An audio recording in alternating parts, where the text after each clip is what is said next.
This study by Group 3 compares two teapots produced only a few decades apart, but designed by two very different personalities. Next.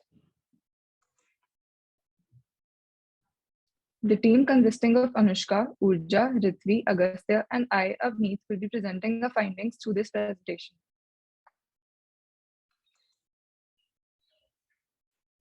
A master of purple clay pottery, Xiao Daheng was born into a family belonging to a large community of potters in a Chinese town called Yisheng.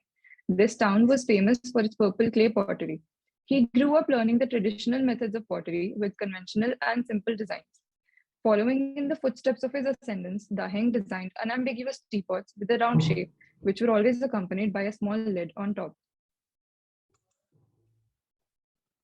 Christopher Dresser was a trained artisan at a government college in the UK. He grew up developing his own unique style, involving unconventional ideas and great attention to the properties of the materials being used. After the Industrial Revolution, his designs were focused towards catering to the middle classes. After seeing Japanese artifacts at an exhibition, Dresser was so deeply influenced that he started to imitate their design and even visited Japan to learn more about it. His teapots followed these Japanese ideas in addition to the modernist style that he had developed over the years. Herein, the comparative study will be focusing on the following topics. Next. The Daheng teapot has an organic and symmetrical form. It has an oblate-shaped body with varying curves. Dresser, on the other hand, liked experimenting with unconventional shapes. Hence, his teapot has a very unique diamond shape with a subtraction in its center.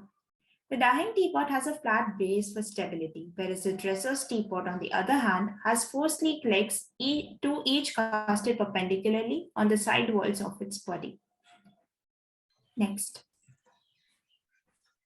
Daheng teapot has smoothly curved spout and handle, whereas they are rectilinear and sleek in the case of Dresser's teapot. Daheng teapot has a simple round lid detached from its main body with a knob on top for an easy access. Dresser teapot, on the other hand, has a very unconventionally shaped lid. The top of the diamond body is simply sworn off to create a lid attached to the main body by a plain hinge. Daheng teapot followed the traditional design of Yisheng pottery, and so does its form.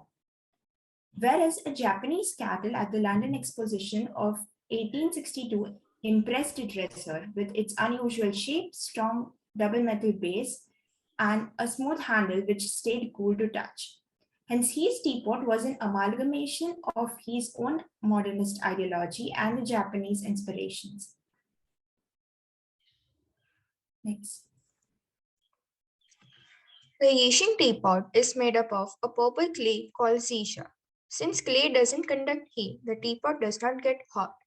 These traditional methods are simply genius.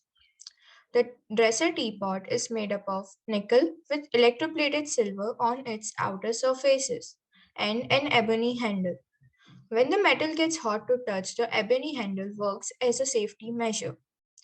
Dresser's trip to Japan made him observe how the material always complemented the form.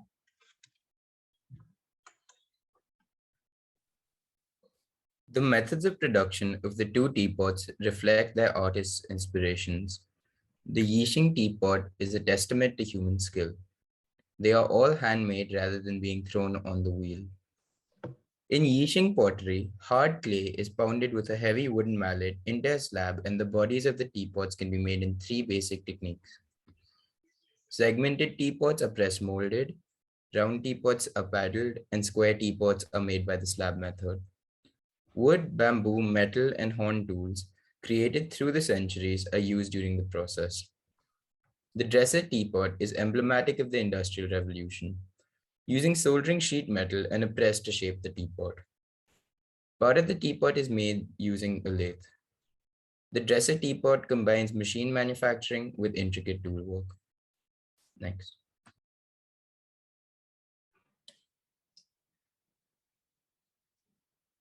Next.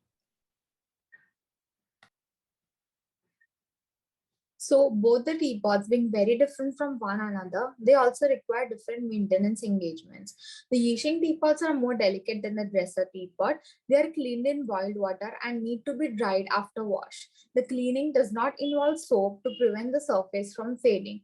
They also have the tendency to darken with use because the minerals get accumulated on the interior of the surface. While the dresser's teapot is a lot more sturdier than Yixing, it is also difficult to clean them because of the sharp edges and metal surface. They can be cleaned with soap, however, avoiding tools in order to prevent the surface from scratches and dents. Next. These are a few images showing the cleaning processes. Next. The aim of this research is to help understand how traditional objects are practical and rarely ornamental since they were created to fulfill a requirement. Dahengs teapot has a plain yet attractive form, and every aspect of the teapot reflects sensibility and consideration.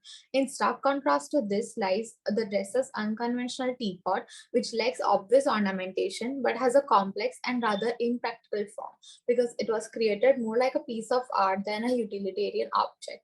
Thank you.